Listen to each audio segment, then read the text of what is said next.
Hi, welcome to the Illinois High School Art Exhibition. My name is Chris Sikora. I'm the co-creator and director of the Illinois High School Art Exhibition, which is an organization made up of teacher volunteers that bring together a statewide art championship art extravaganza event here at the Bridgeport Art Center.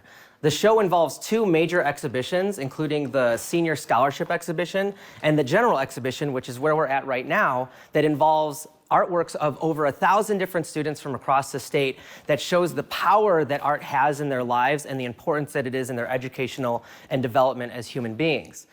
In this space right now, there's about 675 artworks from students, again from 110, 120 high schools across the state, sending their top 5 to 6 artists across 8 different categories, from painting and drawing to film, photography, graphic design, 3D like sculpture and pottery, mixed media as well, and also involves awards. For instance, our Senior Scholarship Exhibition this year resulted in over $88 million in scholarship opportunities. That was $88 million in scholarship offers directly from colleges. Much like a state championship of the arts, we bring together college reps to look at the brightest talent that the state has to offer, and Illinois offers some of the best talent in the country, and they make those offers. We also have a curation of judges who select awards from honorable mention to best in show across a variety of categories in different realms as well. Blick Art Materials, which is our biggest sponsor, our biggest corporate sponsor, does a grand prize every year too, acknowledging one student and their teacher for our grand prize event. Every year, for every exhibition, we bring a team of judges which represent artists in the field, retired teachers, professors from different colleges who come and look at the 8 categories of art that we offer, and they make selections for awards based on their decisions, their personal preferences, and a rubric that we've created. And each piece that wins gets a little gold sticker that identifies that piece as an award winner so that those students know to be at our ceremony during our main extravaganza event. And in this case, the judges pick this in the photography category, but this student actually comes from my own school, so I can speak to a little bit of what brings out these works in each student. And I can tell you that this student particularly actually photographed her mom and herself behind these different holes that she cut into the paper.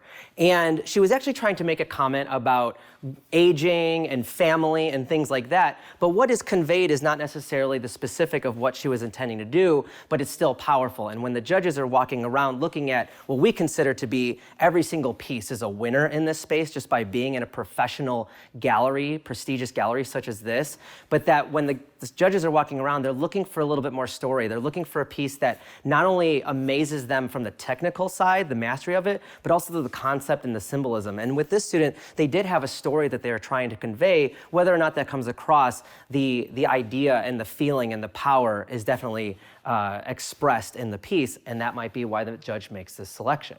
So when our exhibition started, we only had 5 categories, but as we grew over the years and got more submissions from across the state, we realized that we needed to add more. And one of those was alternative media / mixed media, which includes pieces like this, a mosaic made up of a bunch of little tiles pixelated together to form a turtle. This piece comes from Homewood Flossmoor, and Homewood Flossmoor is actually they're the general exhibition coordinators, staff, and assistant coordinator. So the install coordinator is also from Homewood Flossmoor. And they have a great art center, and they have students that are working every year. And one of the things that often comes out of Homewood Flossmoor are pieces that push the envelope on what constitutes art and what could be used to make art. So we were not surprised to see a piece of this magnitude and scale come from Homewood Flossmoor or in this medium style. And it really speaks to the level of craft that's happening in these classrooms, where we're not just talking about kids working at a desk in a little space. These students are experiencing their art, and they're putting together massive pieces that require a lot of thought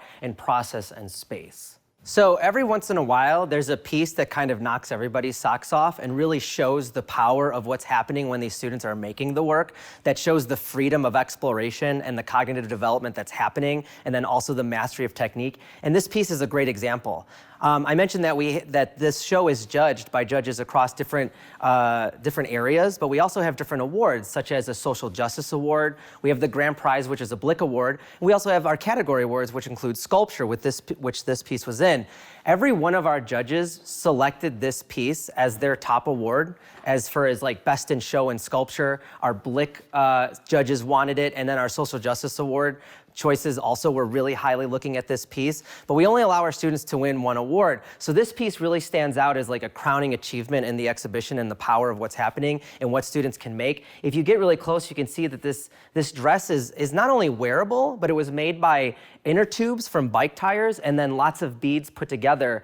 And it is, we've seen images of somebody wearing this and walking with it. So it's completely wearable and shows just like the technical mastery, kind of the conceptual elements, it's speaking to different cultural forms, and was truly just a mind-blowing piece when everybody saw it, and all the judges were astounded by it. This piece is proof that you don't always have to go big to make a huge impression. This was another Best in Show winner for our Sculpture Award, and it shows, it's made of metal, and it involves intricate little workings and this cigar box that's painted, the piece is chained to. It has a brain, there's a heart inside, and hands, and then wires that are connecting that.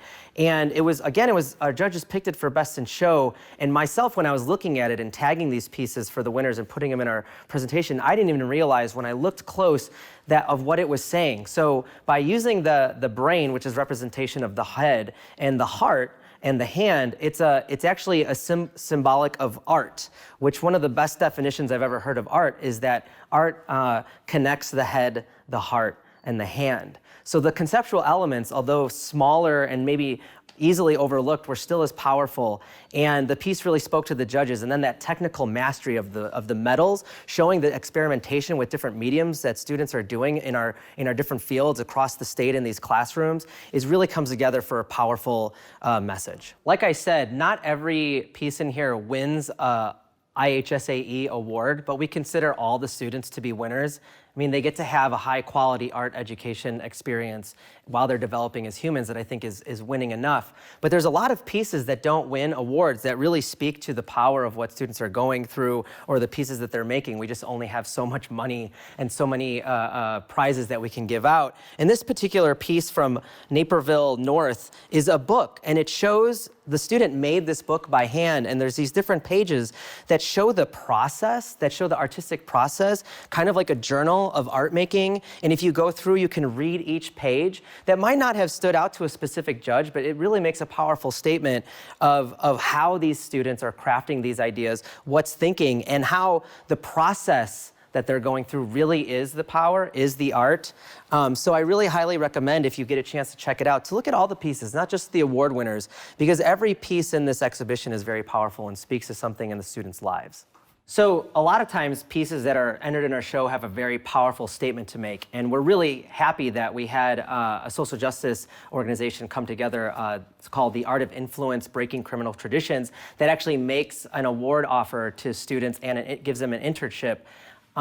This piece here didn't actually win in the Social Justice Award, but it obviously speaks very powerfully to things that are going on in our lives. It comes from Chicago for the high school, Chicago High School for the Arts, and has a very powerful statement. Again, it brings in a conceptual element, speaks to what kids are dealing with in their daily lives, but also has that technical mastery that really makes a powerful impact. And this is in our graphic design award winning, and this was, again, a very high winning award. The judges selected it, they see that, they see the concept, they see the technical mastery, they see that impact, and it's really what stands out to them when they're choosing their awards. And I was really moved by this piece when I came over and saw it myself.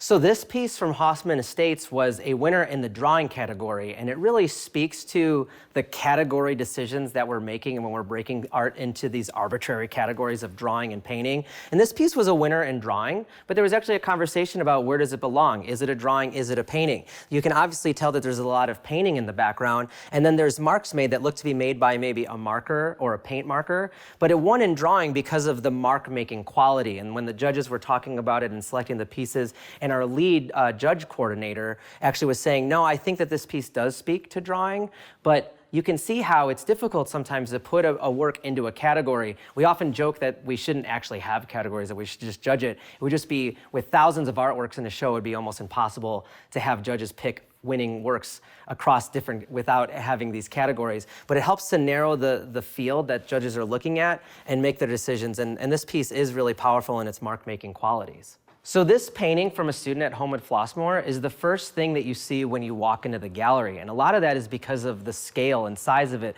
that it can be seen from a really far away point of view. It almost speaks to kind of a mural-esque element there. And what I think about when I see a piece of this scale is a student working in a space in a classroom, taking up all that space and having to spend that amount of time working on something with this level of care with craftsmanship, of still bringing in the details and thinking about their busy schedules and everything else that they have going on in their lives as a high school student with 8 periods of math, science, English, you name it, that they still find time to make something of this scale is really impressive and speaks to, again, the amount of quality and effort that goes into the pieces, all of the pieces in this show.